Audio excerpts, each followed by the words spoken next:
Okay, so go back a few steps. We started out with the equation 3x squared equals 2x minus 3. We brought everything to the left side equaling to 0. So we got 3x squared minus 2x plus 3 equals 0. And since we want to use our quadratic formula, we're going to have to write out what the a, the b, and the c is. The a is the 3, the b is -2, the c is 3. I then stuck those numbers into my formula, and after simplifying, I got 2 plus or minus the square root of -32 divided by 6. And my next step is to try and simplify this radical to get my answer in simplest form. Now, the square root of -32, well, we can break it up into a few numbers. First of all, the 32 I can break up into 16 and 2. And the negative, that's my -1. 16 times 2 times -1 is going to give me -32. And the square root of 16, remember, I always look for the largest number that's a perfect square, which is the 16. That's going to give me a 4. The radical 2 can't be simplified, but the square root of -1 is I. So, and remember, we like to put the square root last. So the square root of 2 is going to go last, and this is going to be 4i radical 2. So when I go to this over here, I'm going to replace the square root of 32 with 4i radical 2. And this is all over 6. And I look for numbers that, a single number that'll go into the 2, the 4, and the 6. And there is a number. Obviously, it's 1. So therefore, I could divide this. 2 by 2 gives me 1. 4 divided by 2 is 2. 6 divided by 2 is 3. So my final answer becomes 1 plus or minus 2i radical 2 all over 3. Remember, this also could be written in as a complex number in what we call a plus bi form as 1 over 3. Remember, we separated plus or minus 2 radical 2 over 3i. So this would be the answer. This is a perfectly good answer, but this is the answer in what we call a plus bi form. Obviously, this was a quite complicated example, but this is probably as difficult an example as you could possibly get. Truthfully, when they give it to you on the final exam, and there definitely will be examples like this on the final exam, the likelihood is it won't be anything that involves as much simplification. But if you notice, that's the hard part. Getting to this step wasn't particularly hard. It was just putting in the numbers and working them out. The hard part, the one that you have to be really careful about, is when you get your radical to simplify that properly. And of course, that was what we learned in the previous chapter. Now, does anybody have anything they want to ask me before I go on to the next thing? All right, so then let's go back to what we had started on Tuesday, and that's what we were calling the conic sections. I'm now erasing this.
Sorry, looking for my papers where they're all sitting right here.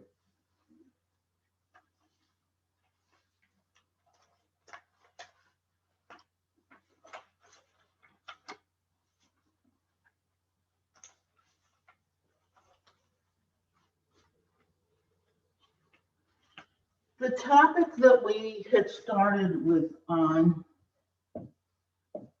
Tuesday was something called conic sections. It happens to be chapter 9 in the book.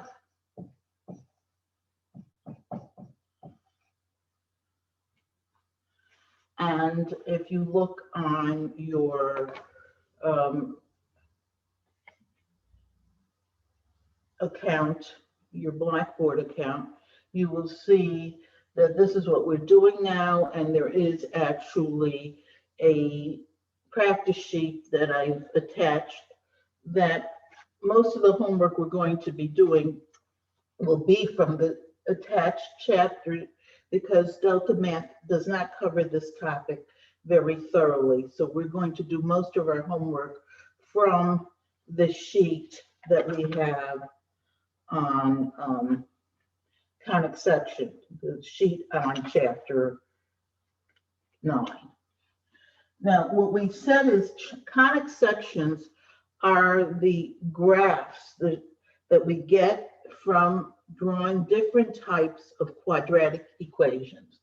And we mentioned that there were 4 different shapes that these graphs could have, and they're the ones that are called the conic sections.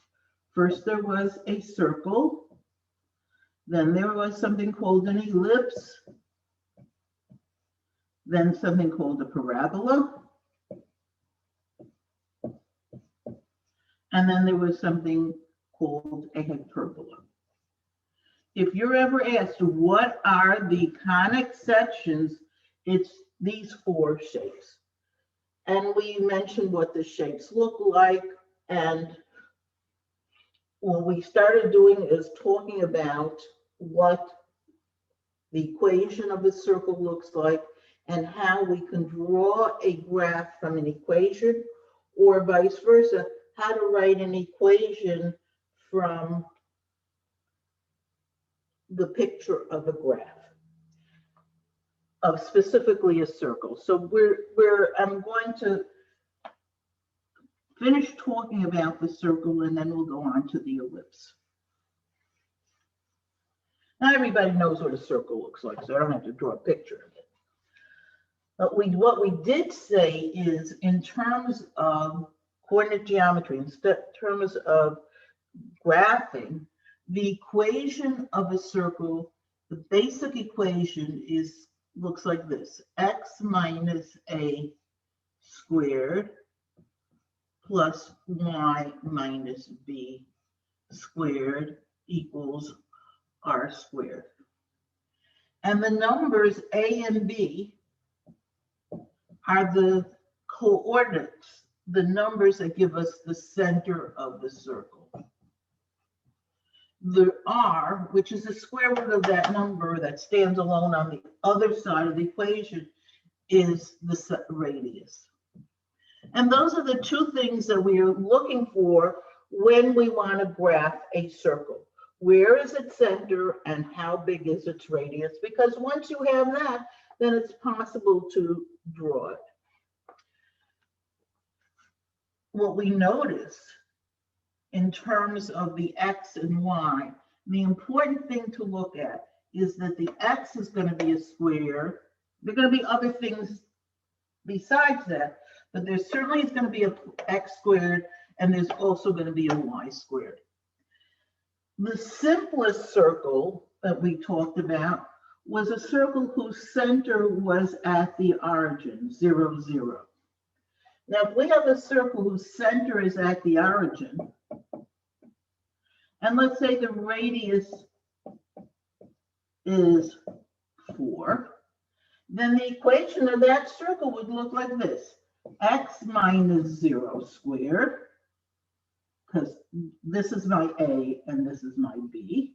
The a is the coordinate of the x, the b is the y coordinate. plus y minus 0 squared equals 4 squared, because my radius is 4. Of course, this could be simplified. X minus 0 is just x, so this becomes x squared plus y squared equals 16. In other words, when we have an equation that just has x squared plus y squared on the right, on the left side, and on the right side it has some number and there's nothing else there, notice that the coefficients of both the x squared and the y squared are 1. It's 1x squared and 1y squared. Nothing else there. That is a circle whose center, and I'm going to just draw a quick picture of that. It's a circle whose center is at the origin, and whose radius is 4, means you're going 4 in each direction. 4 to the right, 4 to the left, 4 up, 4 down. And you connect those 4 points that we just located. And here's your circle.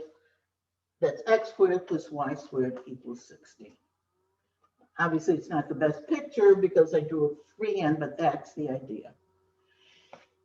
If your center is something other than that, let's say I tell you I have a circle and the center of that circle, do it over here. Suppose I want my center to be the number (2, 5. And suppose I want my radius to be equal to 2. Then my equation, remember, this is my A, and this is my B, and this is my R. So my equation is going to become x minus -2 squared plus y minus 5 squared equals 2 squared. I didn't leave myself enough room there. Now, here's where we have to be careful. This is x minus -2. Remember, where there's 2 negative, it becomes a positive. So actually what this is saying is x plus 2 squared plus y minus 5 squared equals 2 squared, which is 4. And that would be the equation that we get for a circle whose center is at -2, 5, and whose radius is 2. Notice, what you have to remember and be very careful about is in the parentheses, the numbers inside the parentheses together with the variables give us the center, but they're the opposite side. This is a +2, so the x center is -2. This is a -5, so the y of the center is +5. You just switch the signs. The center is -2, 5, and you take the square root of this number and it gives you the radius. The square root of 4 is 2, so my radius is 2. So it's relatively easy to look at this equation of a circle, which is this is what we call standard form. X minus a squared plus y minus b squared equals r squared is the standard format for the circle equation.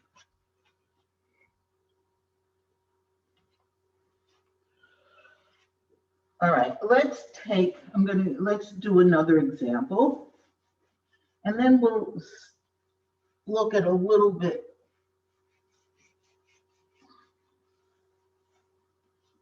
what we can do. Suppose I give you that this equation.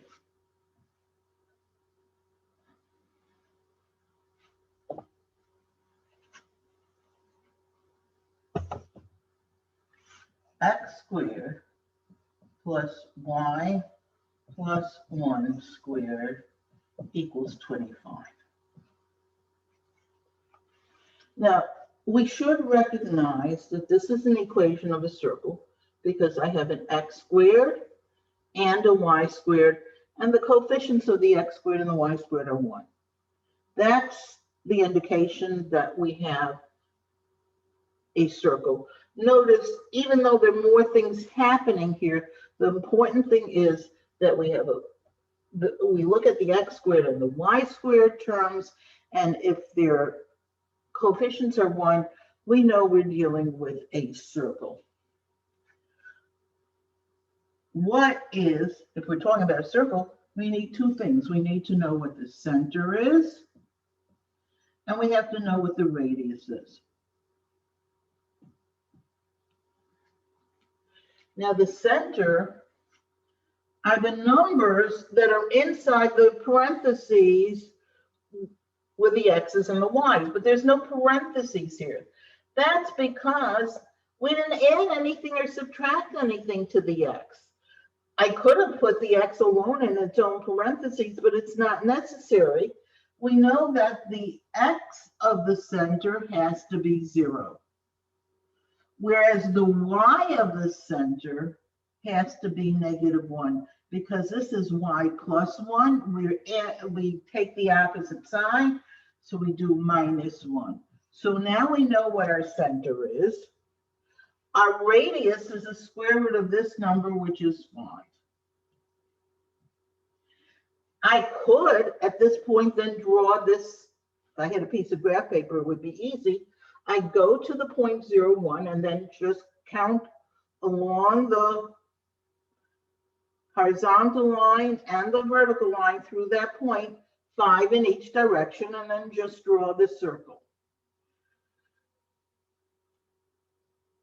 And you should be able to look at a picture of a graph and recognize which is the graph of that circle. Now, so we did it both ways. We started with the center and we wrote the equation. We started with the equation and found the center and the radius.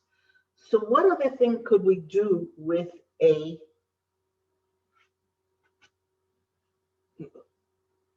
in terms of the circles for this particular graphing project?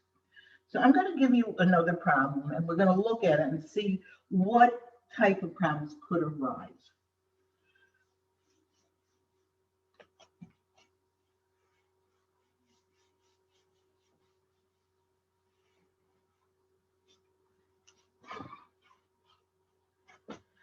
Suppose this is the question they gave me.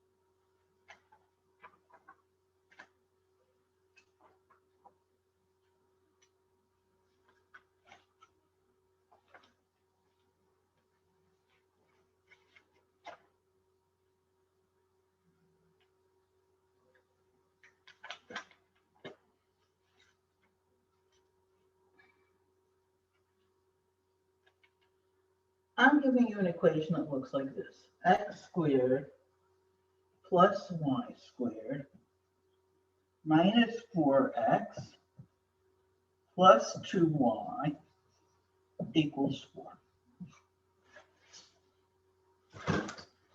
And even if I didn't tell you ahead of time, but I am telling you that this is going to be the equation of a circle.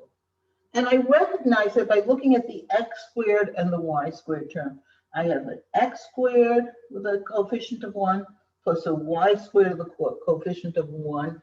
That's what you need in any equation for it to be a circle. I'm writing this over here on the side. We need an x squared plus a y squared. There can be other things, but the main thing that tells me it has to be a quadratic equation.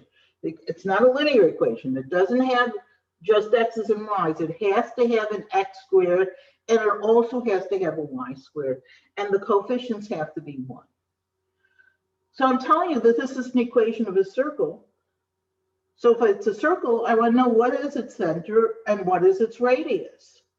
But it's not in the standard format.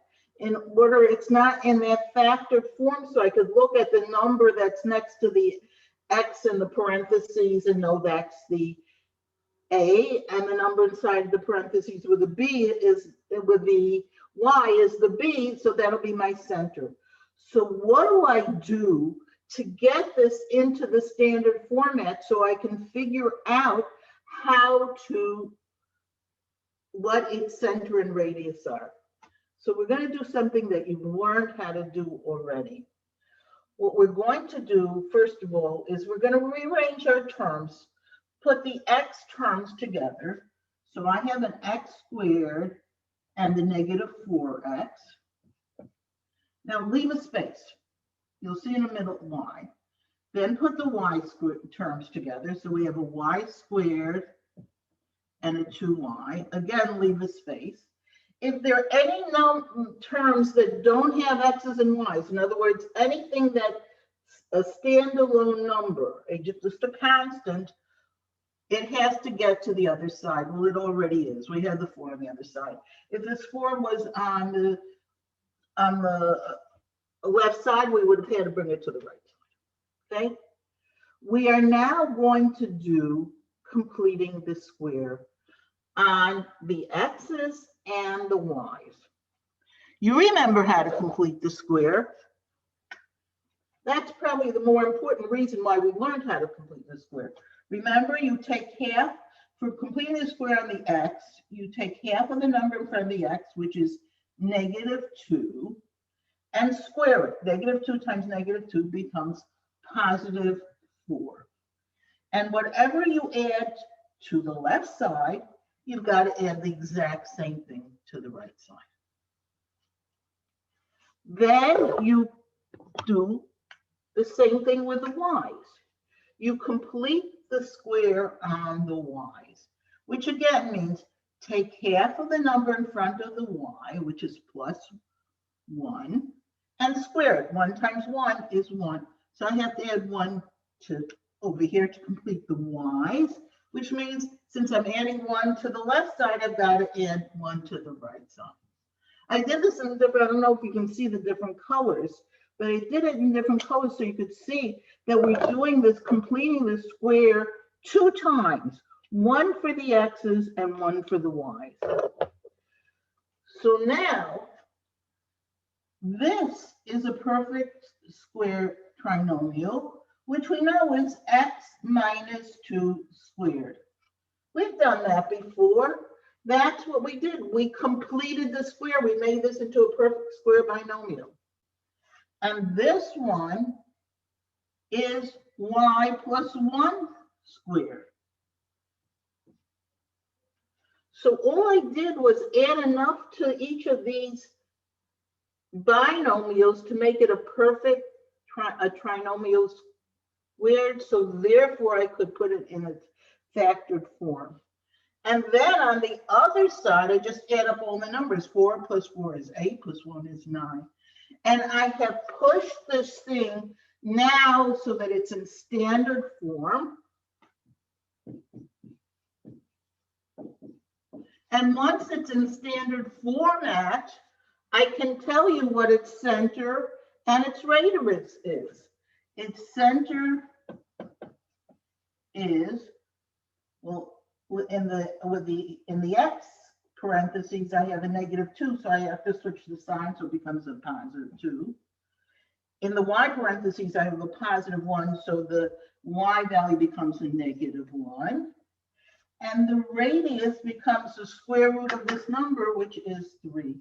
In other words, this is, even though it didn't look like it to start out with, is a circle whose center is the point 2, -1, and whose radius is 3.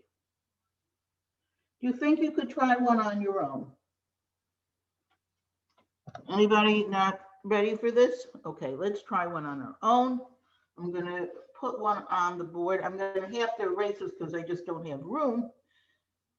Is everybody ready? Can I erase it? Okay. I'm going to look to see if I can find a problem that comes off of a final exam.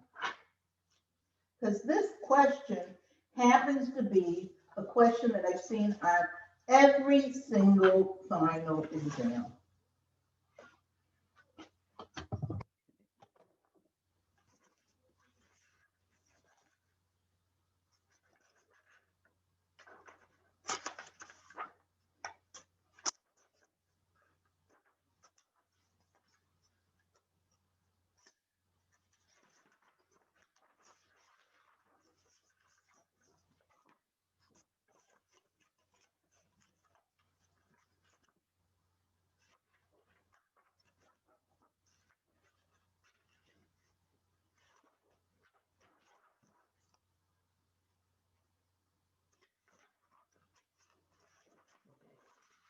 Here's an example from, I'm going to tell you which final exam this was. This was spring of 2016, but it's similar questions. Here's the question.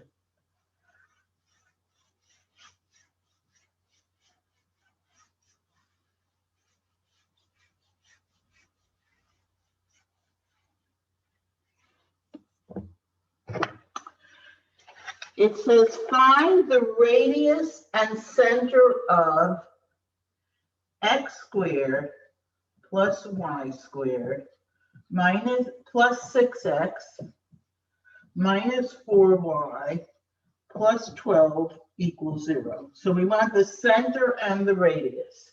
And here are your choices. A, radius is 1, center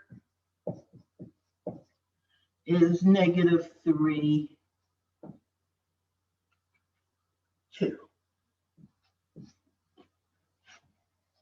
B, the radius is 1, and the center is 3, -2. C, the center is 5, and the radius is -3, 2. And D, the radius is 5, and the center is 3, -2.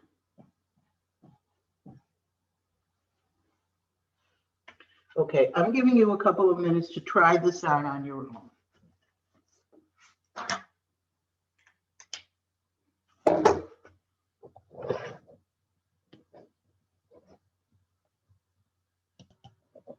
Okay, let's see if we can work this out. I'm going to work it out over here. Remember, if I want to put this in standard format so that I can figure out what my center and radius is,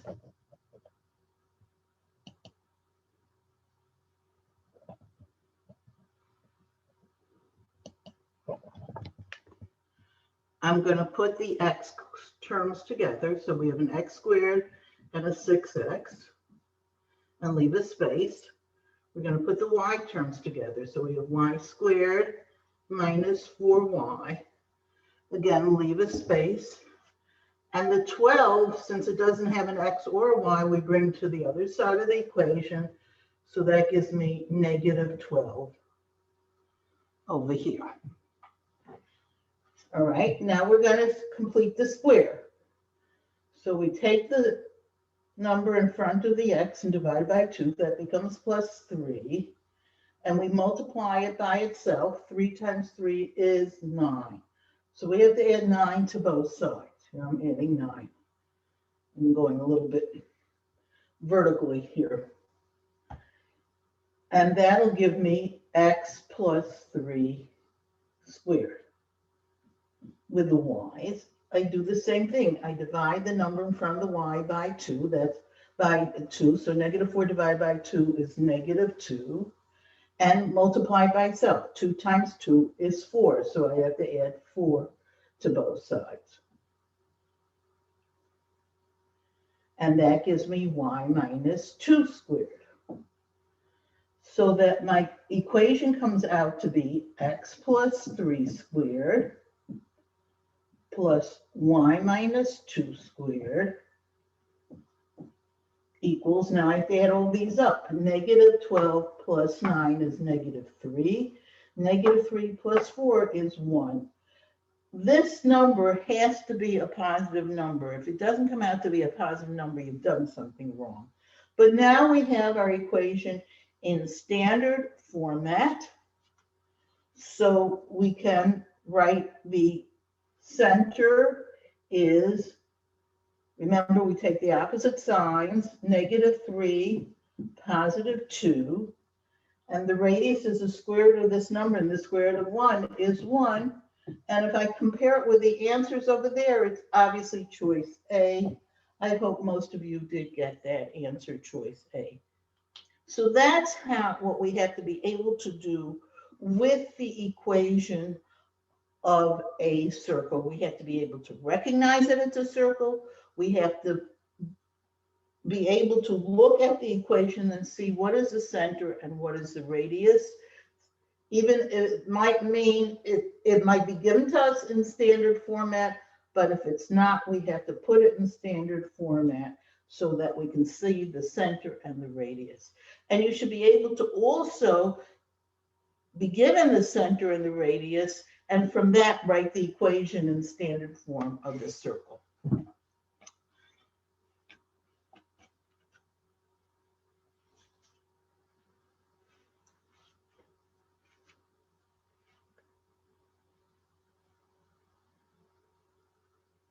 Okay, so the next figure we're going to be looking at is something called an ellipse. I'm going to erase this. Unless there's some questions about this, I don't see any questions. So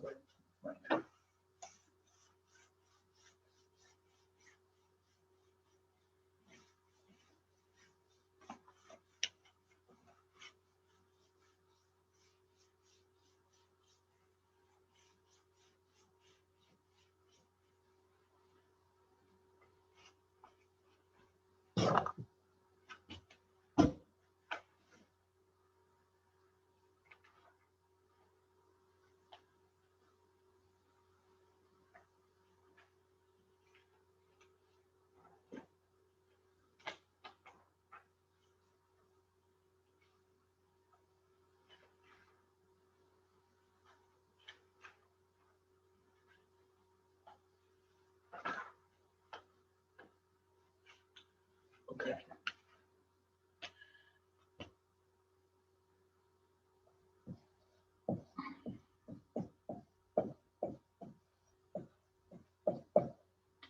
If you recall what I said, an ellipse is basically a flattened out circle. So it really is an oval shape. Sometimes it's flattened horizontally, sometimes it's flattened vertically. You've heard the term elliptical, an elliptical orbit. It means something that's not a real circle, it's a flattened out circle. We are only going to deal with ellipses that are centered at the origin. Just like we can have circles centered at the origin, and then we had circles that were not centered at the origin. That is true of ellipses as well. But for this course, all we have to look at is ellipses that have their center at the origin. Now, the standard format for an ellipse looks like this: x squared over a squared plus y squared over b squared equals 1. This is what's called the standard format for an ellipse. In other words, we might have something that looks like this: x squared over 4 plus y squared over 25 equals 1. What's important to note is that the A and the B are different numbers. They are not equal to each other. If they're equal to each other, we actually have a circle. We also sometimes see an ellipse written this way. This is an alternate form.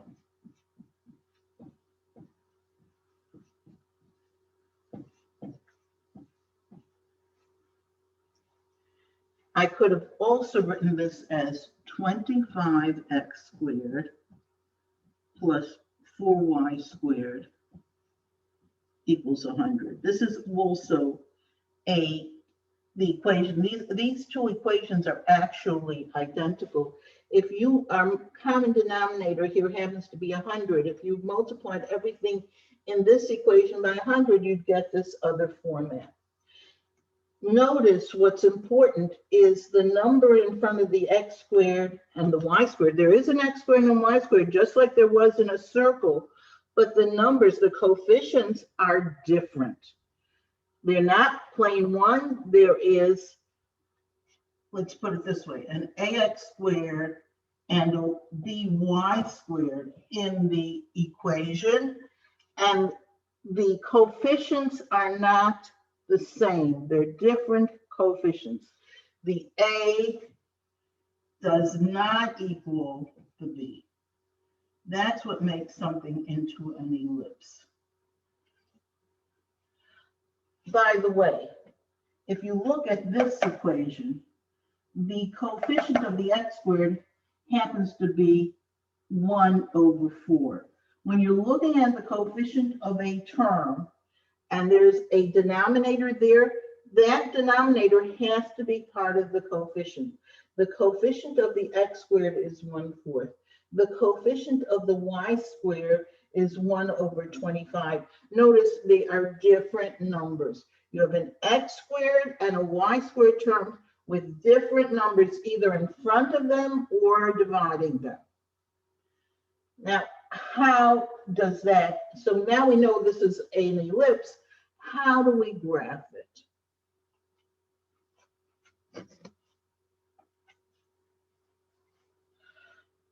Okay, I'm going to start with something in standard format, and then I'll go into those that are not in standard format. The number underneath the x squared is what's called the a squared. In this case, for this particular example, the a squared happens to be 4.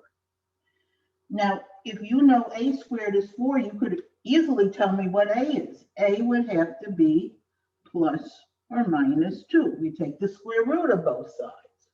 You've done this before. The b squared is the number that's underneath the y squared.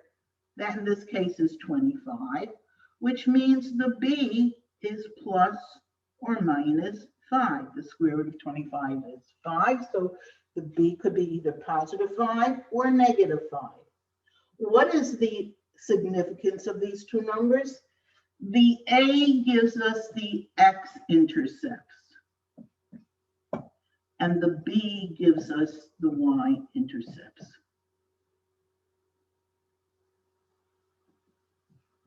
And once you have both your A and your B's, you can figure out what this graph is going to look like. Here's what we do. Here's my piece of graph paper.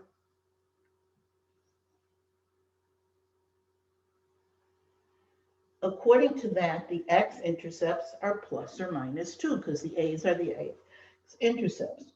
1, 2 to the right, 1, 2 to the left. This is the point 2, 0. This is the point negative 2, 0. Remember, when you have an x-intercept, the y value has to be 0. The b is plus or minus 5. The b is the y-intercept. So on the y-axis, we're going to go up to positive 5 and down to negative 5. In other words, this is the point 0, 5. This is the point 0, negative 5. Remember, when you have a y-intercept, the x value is 0. Now, we now have 4 points. The 4 intercepts of the ellipse. I can now draw my ellipse. I draw a, not a circle, but it's curved. Don't make it straight lines. Here's what your ellipse is going to look like. It's, in this case, squeezed on the horizontal way. My circle has been squeezed so it's taller than it is wider. There are certain terms that are used in the ellipse. The lines that go straight through the ellipse, one's vertical and one's horizontal, are called the axes of the ellipse. The ellipse has 2 axes. It has a horizontal axis, and it also has a vertical axis.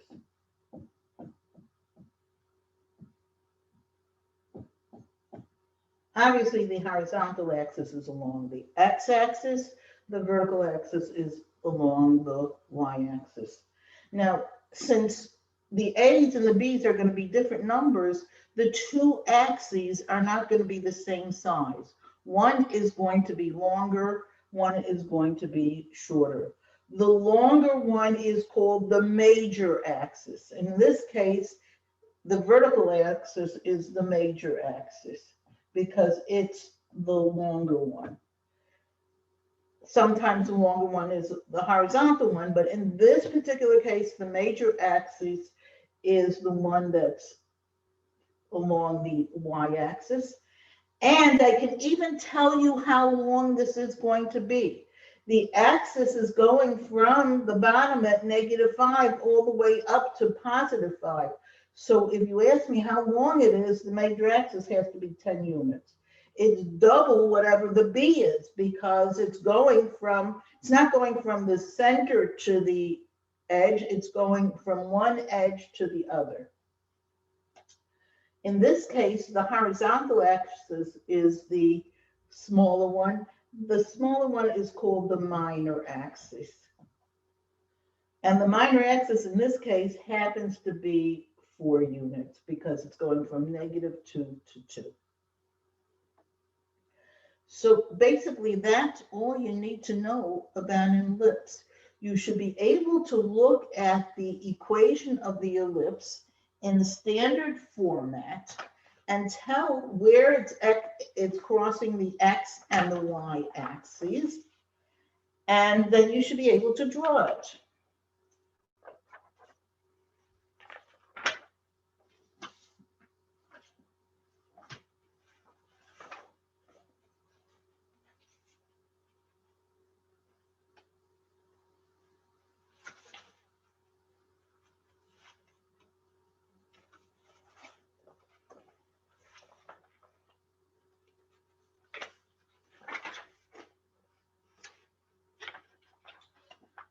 See if I can find you a problem that we may, the type that we might encounter on a final exam or on any exam in terms of ellipses.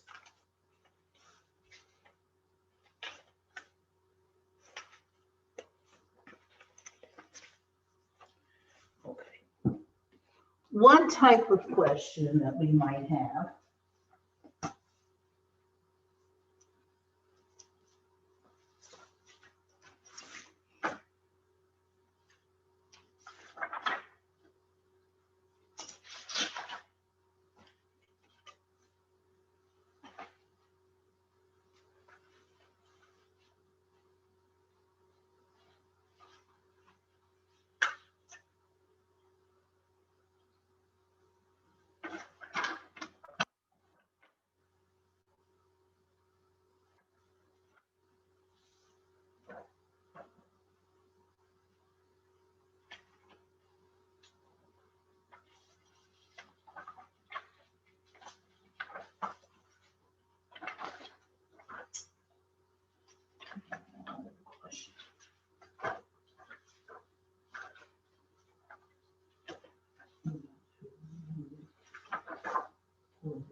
let's say I gave you this question.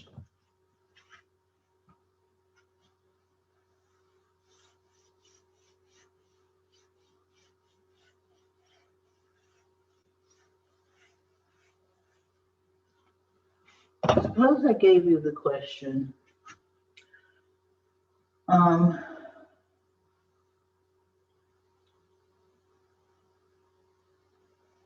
16x squared plus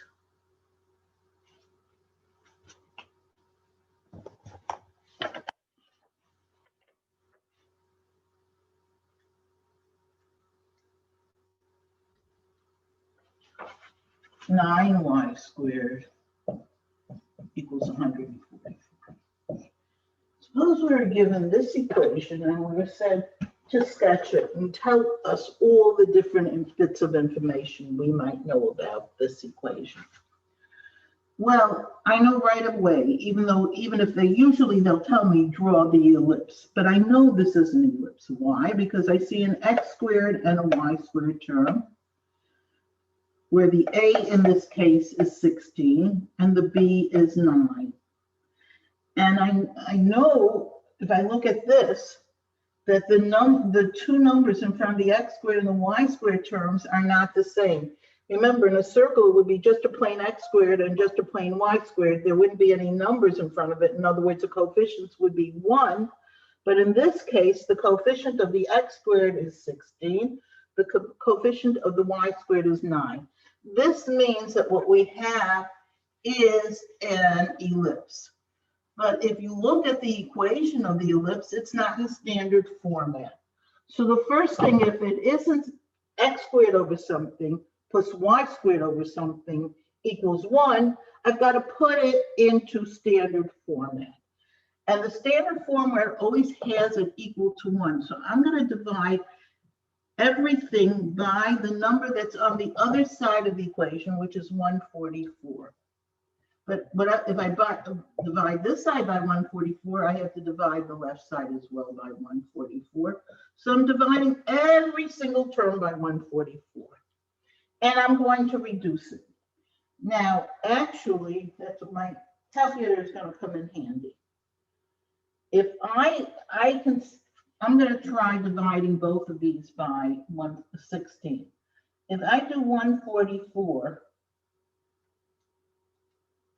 divided by 16, it gives me 9. So therefore, I can divide the top and bottom of this term by 16, and this will give me 9. So this will give me x squared over 9. Now I'm going to divide both of these by 9, because 144 divided by 9 gives me 16. So I'm canceling out the 9, and 9 into 144 gives me 16. So this gives me y squared over 16. And 144 over 144 is 1. I divide by the number on this side if it's not equal to 1. That will put this into standard format.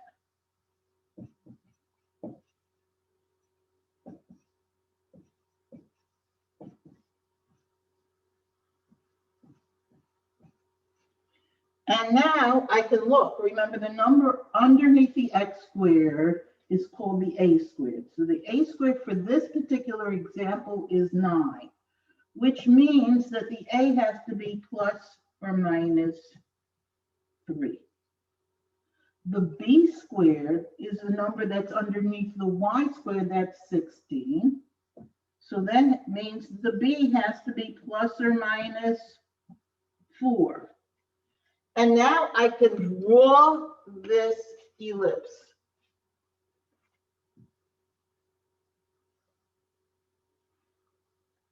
The a's give me the x-intercepts. The x-intercepts are 3 and -3.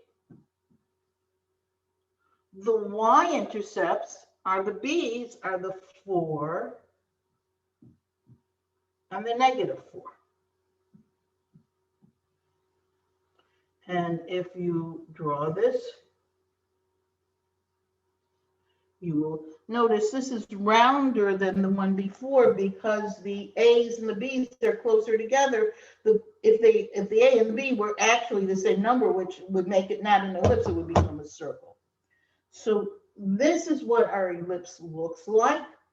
If I ask you what is the major axis,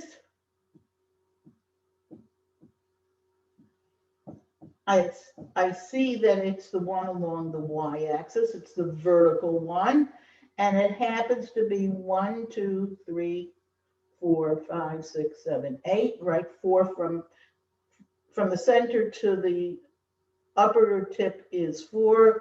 From the center to the bottom is 4. So altogether, the major axis is 8. If you notice, it's always double what those numbers are. And the minor axis, which in this case happens to be the horizontal one, is equal to 6 units.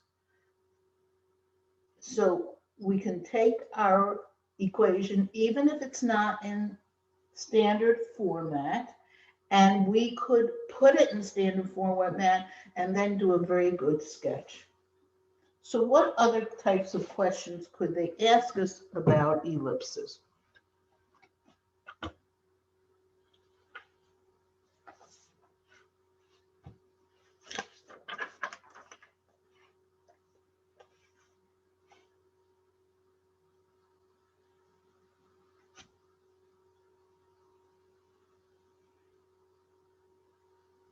Okay, so I'm going to give you a problem to try on your own.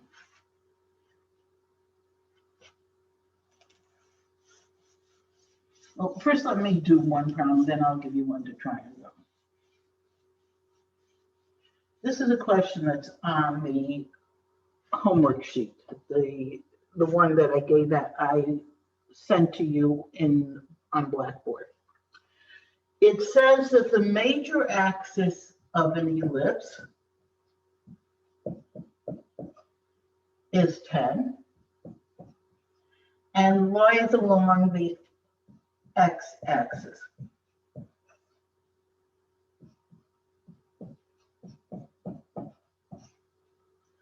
The minor axis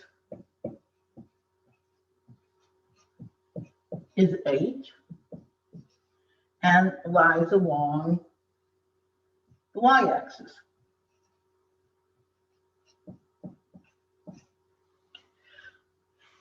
Find the equation of this ellipse.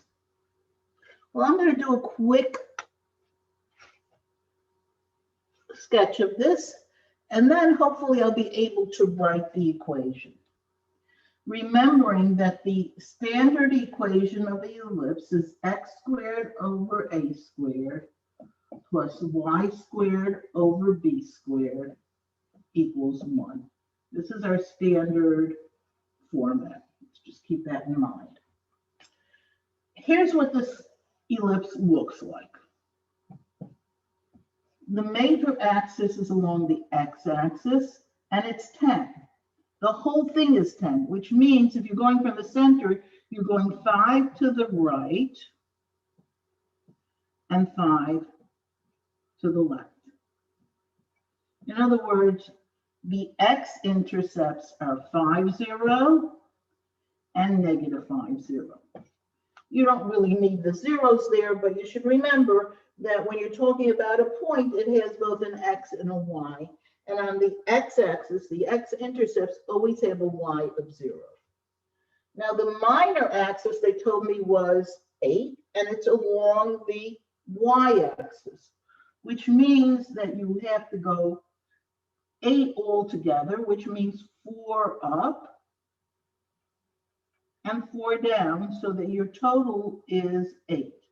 In other words, this is the point 0, 4. Remember, on the y-axis, your x values are 0. And this is the point 0, negative 4. And here's what my ellipse looks like. This one happens to be flattened horizontally rather than vertically. We want to write this equation. Now remember, the a squared, well, let's just go backwards. The A are the numbers that are the x-intercepts. So the A could be either plus or minus 5, which means that A squared has to be plus or minus 5 squared, which is positive 25. Remember, it doesn't matter if it's positive or negative. When you square it, it's going to be positive. The B is the y-intercepts, which are plus or minus 4, which means that B squared is 4 squared, which is 16. And now I can write my equation because I can put it in standard form. X squared over 25 plus y squared over 16 equals 1. That is the standard format of the equation. It also could have been written in what we call not standard format. If we don't want to have the fractions, we could multiply this whole thing by the common denominator. Now, the common denominator happens to be 25 times 16. I could multiply this whole equation. I don't have to, but I could multiply this whole thing by 400. So I would get 400 x squared over 25 plus 400 y squared over 16 equals 400 times 1, which is 400. And I can reduce this because 400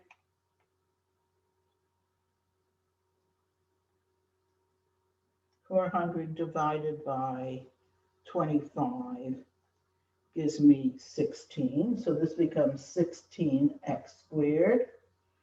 And 400 divided by 16 is 25. So this becomes another form of this equation becomes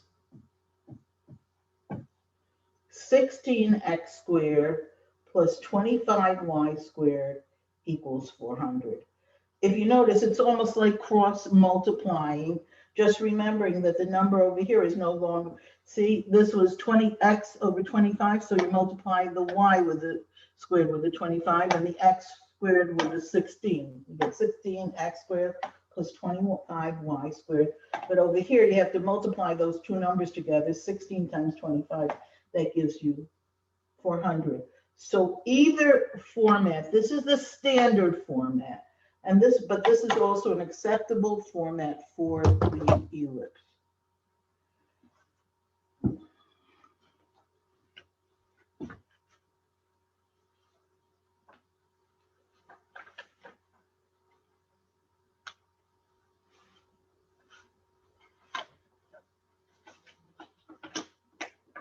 Okay, here's one for you to try.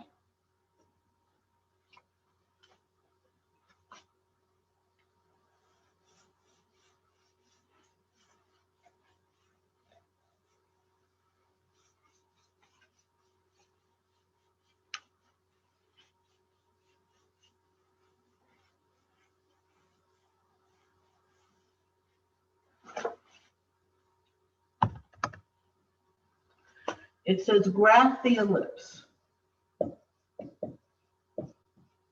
This actually was on one of the more recent tests. It's x squared over 4 plus y squared over 49 equals 1. Draw a sketch of this, and also, I mean, this wasn't asked, but write what is the major axis and what is the minor. How big are they and which way do they go? Are they horizontal or vertical? So this is what I'd like you to do now. Try it. I'll give you a few minutes while I take attendance.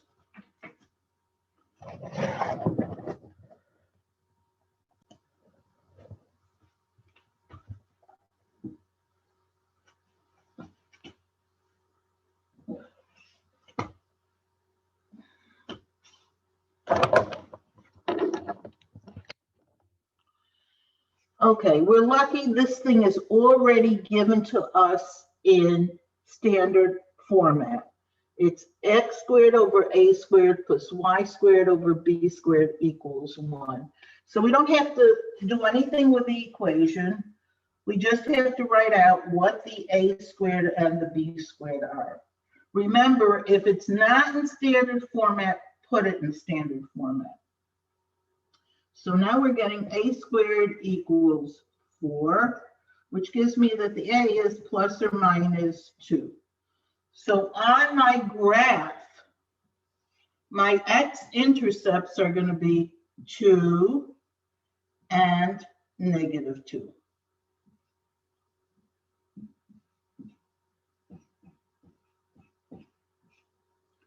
The b squared is 49, because that's the number that's underneath the y squared, which means that the b has to be plus or minus 7. The square root of 49 is 7, which means my y-intercepts are 7 up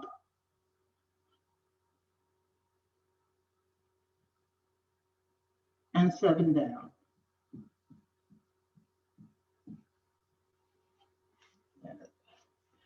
And so this is 0, 7, and this is 0, -7. You don't have to put in these numbers, but that's what they are. Notice this looks like almost like a football. That's what it looks like. The major axis is the vertical one, because it's up and down. It's along the y-axis. And its length is from -7 to 7, which means it's 14. It's always double what the number, the a and the b are. The minor axis is the horizontal one in this case.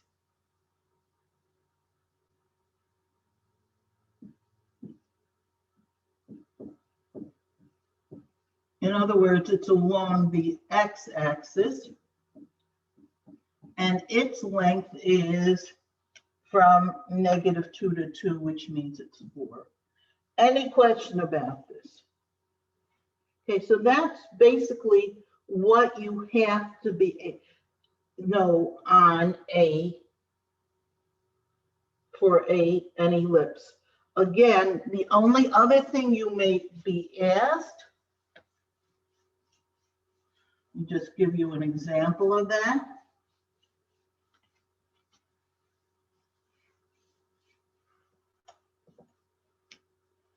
Would be if you were given your equation not in standard form. Again, if I'm giving an equation like this, 36x squared plus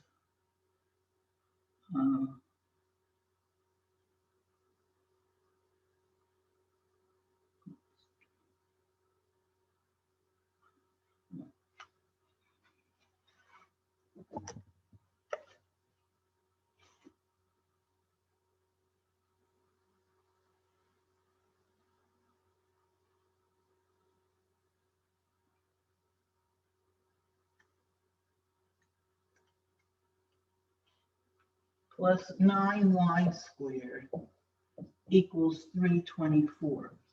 You should recognize this, that it is an ellipse, because you have something times x squared plus something times y squared, and the two numbers, the a and the b, the numbers in front of the x squared and the numbers in front of the y squared are not the same number.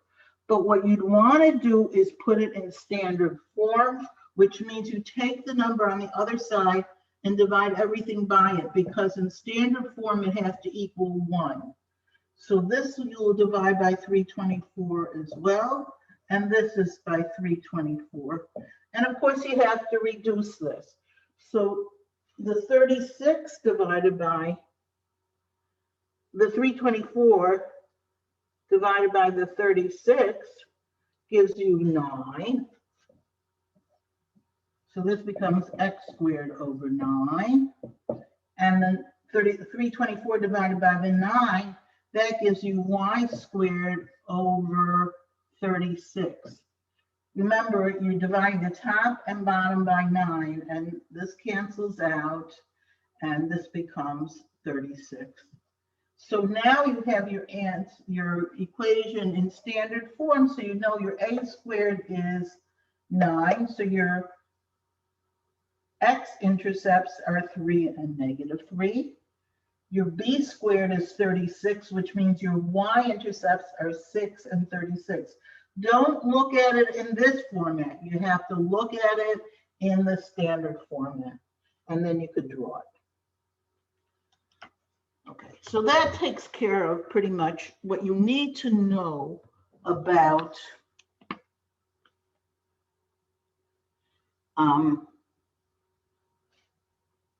ellipses. Now, I'm going a little bit out of order now. Then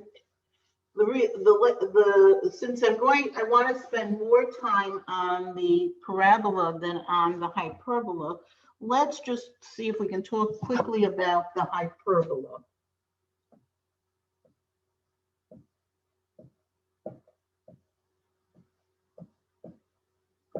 Again, you only need to know how to draw the equation of a hyperbola that's centered at the origin. If you recall what I said about the hyperbola, the way the hyperbola looks, it's two separate branches that either cross the x-axis or cross the y-axis. And really, there's a lot more to know about the hyperbola, but the important thing for you to know is just, can you tell whether your hyperbola is going to have x-intercepts or y-intercepts and what they are? Now, it turns out that the standard format for hyperbola is x squared over a squared minus y squared over b squared equals 1. And the major difference about a hyperbola is, I'm just going to abbreviate it, hyperbola, hyperb. The a and the b can be the same number or different numbers, but the x squared and y squared terms have different signs. One is positive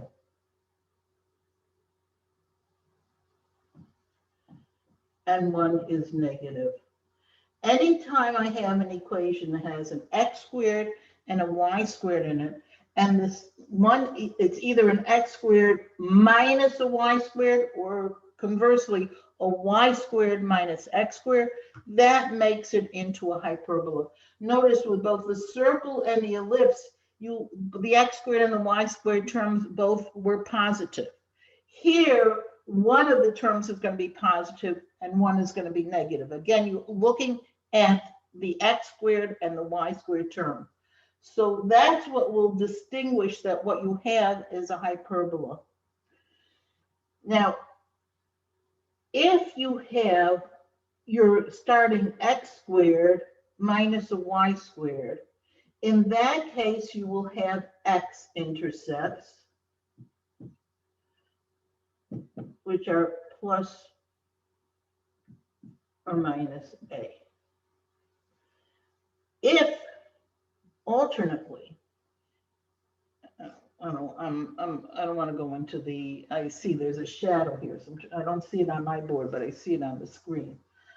If you have something like this, y squared over b squared minus x squared over a squared equals 1. Again, it's standard form, but instead of starting with the x squared, you're now starting with the y squared. In other words, the x squared is the positive. In this case, the x squared was the positive and the y squared was the negative. The one that's negative doesn't give you any intercepts, because if you tried to solve the equation, you'd get I, so it doesn't give you any answer. When you start out with the y squared being positive and the x squared being negative, Then you have y-intercepts, which are equal to plus or minus b. So if I were to give you something that looks like this,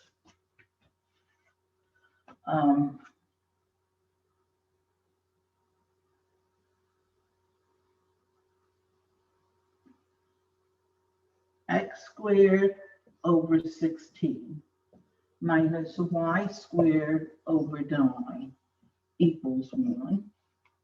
I would know that this is a hyperbola. It actually is in standard format. It's x squared over a squared minus y squared over b squared. And since it's leading, the first thing that's the positive one is the x squared.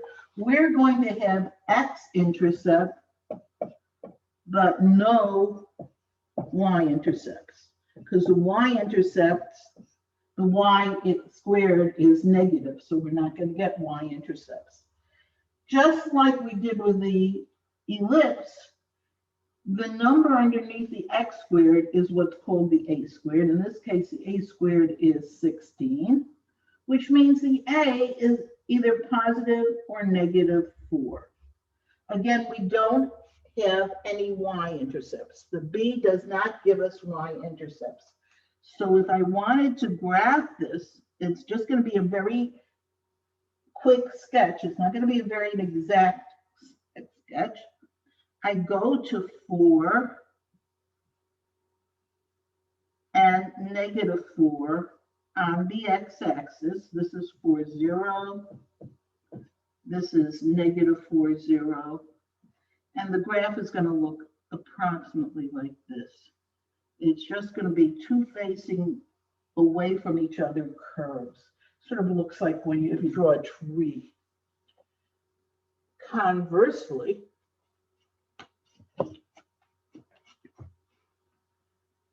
if I were to give you something like this,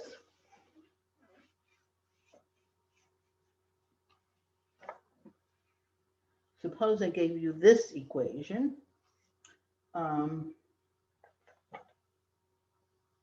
4y squared minus 25x squared equals 100. I see I have an x squared and a y squared term, but they have the x squared and the y squared terms have different signs. In this case, the y squared is positive and the x squared term is negative. That makes it a hyperbola. I want to put it just like we did with the ellipse. We want to put this in standard format, which means it has to equal 1. So I'm going to divide everything by 100.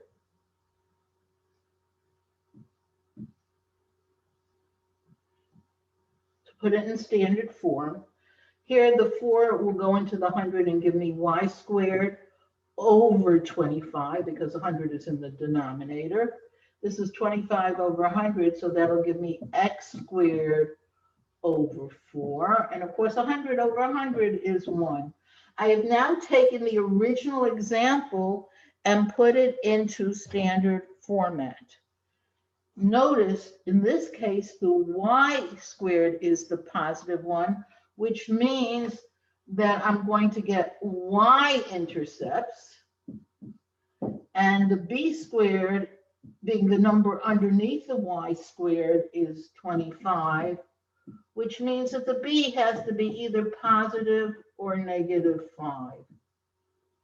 Again, there's going to be y-intercepts, but no x-intercepts. So that it's going to look like this on my graph. I'm going to 5 on positive 5 on the y-axis, in other words, 0, 5, and down to negative 5 on the y-axis.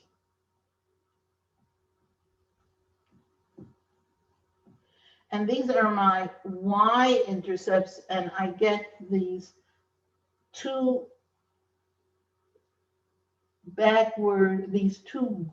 curves facing back to each other, but crossing the y-axis rather than the x-axis. And basically, that's all you have to know about a hyperbola. You have to be able to figure out whether it has x or y intercepts. You have to be able to tell what those intercepts are. And you have to have a basic idea of what the graph should look like. Obviously, sometimes the curves are wider, sometimes the curves are narrower. We're not going to go into how to figure out whether they open wide or they open narrow, because that's beyond the scope of this course. It definitely can be done, but we are not required to know anything more than this. So we now discussed 3 of the conic sections: the circle, the ellipse, and the hyperbola. I would like you to do for homework on the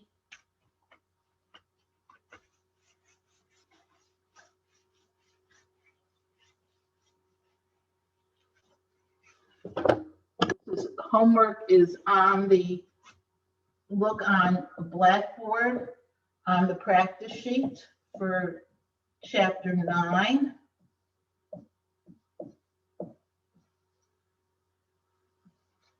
And I'd like you to do the following questions. 1 through 5. This is on the conic sections. 1 through 5.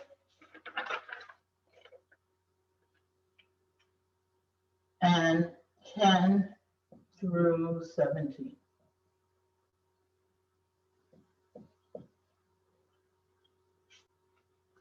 Okay, and have a nice weekend. Anybody have any questions they want to ask me? Okay, don't forget that you have until Tuesday to do the Delta math test for full credit. So make sure you get it done. Also, make sure you get done any homeworks that you need to do. Again, we will be going over these examples on the practice sheet that I sent you on Blackboard. We'll go over that on Tuesday. Okay, everybody have a nice weekend. I'm closing the